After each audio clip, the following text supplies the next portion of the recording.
Onde você viu pela primeira vez e hoje se inspira neste estilo de diálogo sem travessão e da retirada dos aspectos localistas e de tempo e espaço?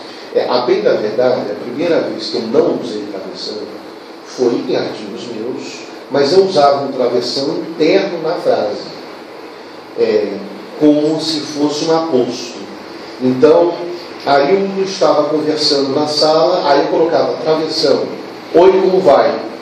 Travessão, uma coisa assim. Quando eu comecei, por volta de uns 14, 15 anos, ou 16 anos, que eu já tinha lido muita coisa clássica, a ler toda a obra do Saramago, eu abandonei o travessão. Eu falei, não, realmente o travessão é uma estrutura de marcação que ela realmente já está superada. E aí vários, né? Aí vários autores, alguma coisa com o Italo Calvino, outras com o Ismael Cadaré, algumas vezes eles usam travessão, outras não.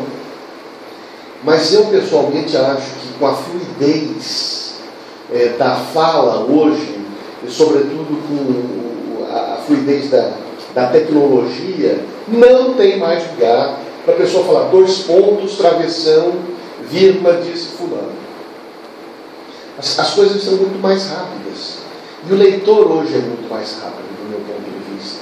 Então acho que travessão está absolutamente superado, sob protestos da revisora. Paciência.